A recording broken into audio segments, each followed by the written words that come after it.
हम लोग एनएमएमएससी के तहत ये आरेख वाला सवाल हल करेंगे। आरेख, आपको यहाँ एक आरेख दिखाई दे रहा है? यस। इस आरेख में टोटल कितने चित्र दिख रहे हैं हमको? 3। एक वृत्त है, दूसरा त्रिभुज है और तीसरा चतुर्भुज है। चतुर्भुज में वर्ग है। चतुर्भुज में क्या है? वर्ग। तो यहाँ पर हमको टोटल 3 चित्र दिखाई दे रहे हैं और इन चित्रों में कुछ नंबर लिखा हुआ है, 1, 2, 3, 4, 5, 8 और 9। पर ये अंक जो लिखे हुए हैं वो ये अंक कोई त्रिभुज में बस है, कोई तीनों चित्र में है ना, कोई अंक आपका खाली वर्ग में है। तो हमको इस आरेख के अनुसार इन प्रश्नों के उत्तर देने हैं। आपको समझ में आ रहा है? yes. ये भी एक उसी प्रकार का सवाल है जिसमें यदि आप एक बार आरेख को समझ जाओ तो आपको 5 अंक बहुत आसानी से मिल सकते हैं। पहला प्रश्न है हमारा, उस संख्या का पता लगाइए जो कि केवल त्रिभुज के अंदर है। हमको ऐसा संख्या पता करना है जो केवल त्रिभुज के अंदर है। हम क्या करेंगे, सबसे पहले त्रिभुज देख लेते हैं। ये हमारा त्रिभुज है, ये हमारा त्रिभुज है। अब त्रिभुज के अंदर जो अंक है वो है 4, 5, 8, 9। तो हम देखते हैं ऐसा संख्या जो खाली त्रिभुज में है, तो वो कौन सा संख्या होगा? क्योंकि 9 को यदि हम देखते हैं तो वो त्रिभुज में भी और वर्ग में भी है। 5 को यदि हम देखते हैं तो वर्ग, त्रिभुज और वृत्त तीनों में है। 4 को देखते हैं तो त्रिभुज में भी है, वृत्त में भी है।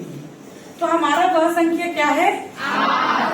तो पहले प्रश्न का उत्तर आपका क्या हो गया? 8। अब हम चलते हैं दूसरे प्रश्न पे। अब दूसरा सवाल, वह कौन सी संख्याएं हैं जो कि किन्हीं 2 आकृतियों के अंदर, 2 आकृति के अंदर होना चाहिए। तो हम क्या करते हैं बेटा, इसके लिए पहले सारी संख्याओं को लिख लेते हैं। 1, 2, 3, 4, 5, 8 और 9। हमने सारी संख्या लिख ली। अब 1 2 आकृति के अंदर होना चाहिए संख्या। एक हमारे यहाँ पे, एक कितने आकृति के अंदर? एक। तो ये नहीं। संख्या 2 कितने आकृति के अंदर है? 2। वृत्त के अंदर भी है और वर्ग के अंदर भी है, तो ये राइट। अब देखते हैं संख्या 3। संख्या 3 किसके अंदर है?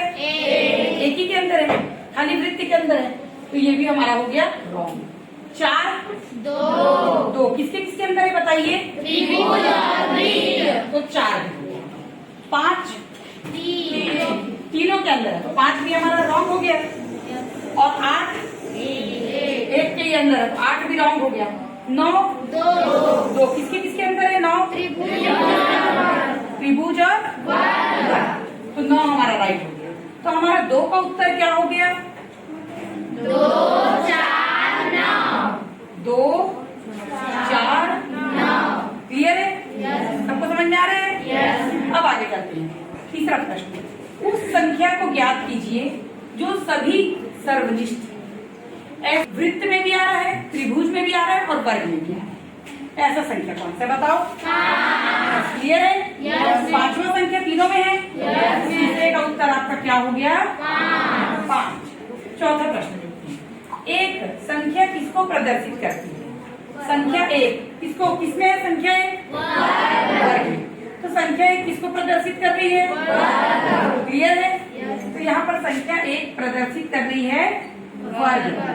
इसको प्रदर्शित कर रही है वर्ग। लास्ट क्वेश्चन, संख्या 2 सर्वनिष्ठ करती है। संख्या 2 किसको किसको प्रदर्शित करनी है बताओ?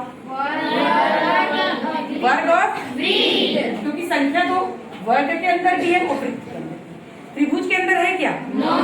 तो 2 किसमें है? वर्ग और वृत्त। वर्ग और वृत्त। तो आपका 5वां का उत्तर हो गया वर्ग और वृत्त। क्या हो गया? वर्ग और वृत्त। क्लियर है सबको? तो ऐसे सवाल जब भी आपको आएंगे आप इन सवालों का हल जरूर करें, क्योंकि एक सवाल से 5 सवाल हल हो रहा है और आपको 5 नंबर आसानी से मिल जाता है। सबको समझ में आया? कॉपी में नोट डाउन कीजिए।